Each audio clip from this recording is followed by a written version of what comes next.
Então, nós observamos nesse 22º artigo, retornando aqui à leitura devido ao tempo do vídeo, conquanto infinita diversidade de punições, algumas há inerentes à inferioridade dos espíritos, e que essas consequências, salvo pormenores, são pouco mais ou menos idênticas.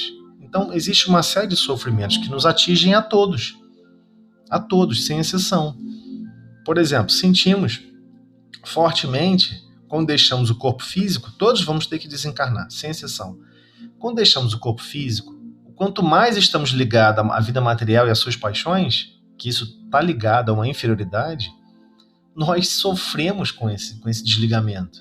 O desligar o corpo físico e sair, ter essa vida no mundo espiritual, há um processo de sofrimento atrelado.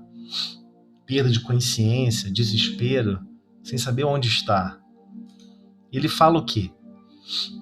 A punição mais imediata que surge nesse circuito entre os que se acham ligados à vida material em detrimento, ou seja, em prejuízo ao progresso espiritual, quem tem uma vida mais espiritualizada, está buscando se modificar, buscando se transformar e está alcançando uma transformação genuína, ou seja, já está se desligando, não vai ter um sofrimento. Mas aqueles que estão ligados à vida material, em prejuízo ao progresso espiritual, o que ocorre naturalmente? Faz-se sentir pela lentidão do desprendimento da alma no processo de desencarnação. Ocorre uma certa angústia que acompanha a morte do corpo físico ao momento do despertar da vida, da verdadeira vida espiritual, na consequente perturbação que pode dilatar-se por meses ou anos. Então, por vezes, sabemos que há irmãos perturbados, totalmente alucinados ainda, em processos de desencarnes de grande ódio, de grandes ações criminosas, e que a pessoa está presa ainda até mesmo ao ato do assassinato, ao ato desse sofrer, por vezes por meses ou anos, prisioneiro a um momento. Por quê? Porque a alma não consegue se desvencilhar nem sequer ainda do corpo físico. Há uma lentidão nesse sentido. E é uma consequência natural, porque é uma forma de punição imediata, é um salário do pecado imediato, porque é inerente à inferioridade dos espíritos, ou seja, de todos nós. Naqueles que, ao contrário, têm pura a consciência e na vida material já se acham identificados com a vida espiritual, o transpasse é rápido, sem abalos, quase nula a turbação de um pacífico despertar. Então é como se fosse deitar para dormir e acorda do outro lado em questões de minutos. Não há uma perturbação. Ele não vai dormir angustiado o que vai fazer no dia seguinte. Ele não vai dormir angustiado sobre o lucro que ele tem que ter. Ele não vai dormir angustiado sobre as aflições que ele tem que impor para se sentir bem. Ele está desvinculado desses sentimentos e compreende que todas as estruturas da Terra, desse educandário de luz que Deus promoveu para todos nós, é para nos modificarmos, é para exalçar, elevar a todos nós, para progredirmos, para nos libertarmos do nosso próprio cativeiro que nós criamos, do egoísmo e do orgulho, que é a fonte do pecado. Essa é a verdadeira fonte do pecado. Todas as outras reações e consequências provêm do nosso egoísmo e do nosso orgulho, como já observamos. Então, prosseguindo. 23º artigo. Um fenômeno muito frequente entre os espíritos de certa inferioridade moral é o de acreditarem-se ainda vivos, podendo esta ilusão prolongar-se por muitos anos, durante os quais eles experimentarão todas as necessidades, todos os tormentos e perplexidades da vida. Quantos irmãos deixam o corpo físico pelo fenômeno chamado morte do corpo físico, chegam do outro lado e acreditam ainda que estão encarnados, que ainda estão animando um corpo físico. Então, todas aquelas pessoas que assistiram o filme O Sexto Sentido, recomendo que busque, que assista, vai observar que é uma série de espíritos que deixaram o corpo físico e não conseguem se desprender, não conseguem viver uma harmonia eficaz. Ali, o autor do filme conseguiu expressar essa ideia. Essa ideia que Kardec coloca aqui no 23º artigo. É um fenômeno. A pessoa continua prisioneira a uma ilusão durante anos. Quantos deixam o corpo físico e falam: desculpa, mas eu tenho que voltar para minha casa, que eu tenho que fazer a janta. Está prisioneiro a uma rotina que não tem nada a ver com a ideia e a verdadeira vida, ou seja, de espírito imortal, o qual Deus aguarda a nossa transformação real, genuína. O que? Na ação no bem, benevolência, indulgência e perdão. Então vamos para o 24º artigo. O texto é longo. Para o criminoso, a presença incessante das vítimas e das circunstâncias do crime é um suplício cruel. Esse é um fato que deveríamos todos atentar. Alguém cometeu um ato criminoso, assassinou alguém. E o algoz, o assassino, também vai deixar o corpo físico. E depois ele deixa o corpo físico. Ué, ambos estão fora do corpo físico. E nenhum dos dois desapareceram. Eis o problema. Nenhum dos dois desapareceram. E a vítima? Presença incessante das vítimas, atrás de quem cometeu o mal. E das circunstâncias do crime, em detalhes. Revivendo aqueles detalhes. É um suplício cruel para quem agiu no mal. E Deus permite que o criminoso receba e esteja em detalhes, recebendo a influência desses outros irmãos ou irmãs que foram as vítimas. Por quê? Porque faz parte da justiça divina. É o salário do pecado. Tem consequência. E essa consequência é para que ele possa perceber a grandeza e a dimensão do erro que ele cometeu. Aí sim, há uma transformação genuína pelo simples fato de estar sofrendo as consequências do seu próprio ato, do seu mal. Então a justiça divina é muito completa, muito complexa, muito mais do que temos capacidade de imaginar. E mesmo de resumir nesses artigos, o qual Kardec elaborou para todos nós em detalhes, a partir das mensagens dos espíritos superiores que endereçaram essas informações. 25º artigo. Espíritos há mergulhados em densa treva. Outros se encontram em absoluto insulamento no espaço. Não quer saber de convivência, não quer também estar perto de ninguém. Atormentados pela ignorância, ou seja, porque ignoram o quê? Ignorância da própria posição, da própria condição, como da sorte que os aguarda. Os mais culpados padecem torturas muito mais pungentes.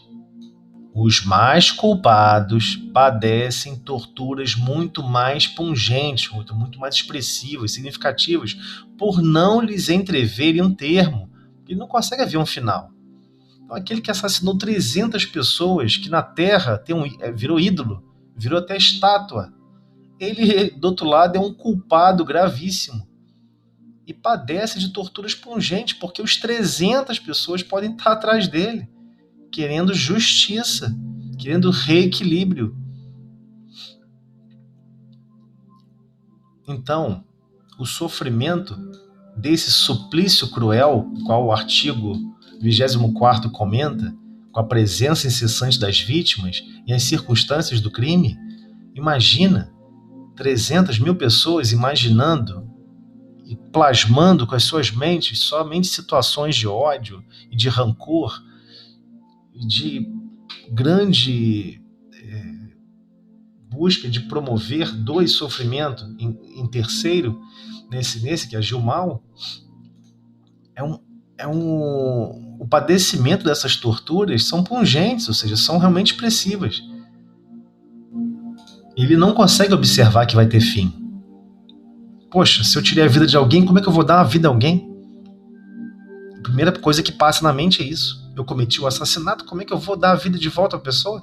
Como é que eu vou reequilibrar isso? Aí chega o momento da confiança em Deus, a verdadeira fé. Bem, Deus criará um mecanismo para me reabilitar com a lei e que eu possa reequilibrar o que eu desequilibrei e que eu possa sofrer o mal que eu gerei. Então esse é o sentimento mais pungente, mais importante com relação ao arrependimento. Não só reconhecer que estava errado, mas estar revestido o coração dessa confiança plena que Deus possui os mecanismos para que possamos nos reestruturar. Ninguém foi criado para ser destruído porque agiu mal. 23º artigo. Para o orgulhoso, relegado às classes inferiores, é suplício ver acima deles colocados, cheios de glória e bem-estar, os que na terra desprezara. A pessoa era toda orgulhosa, olhava com desdém para todos aqueles que eram de classe financeira, classe econômica inferior. Daqui a pouco ele renasce, nasce novamente, reencarna, aonde? Numa condição inferior. E aqueles que estavam numa condição inferior vão nascer numa condição melhor econômica.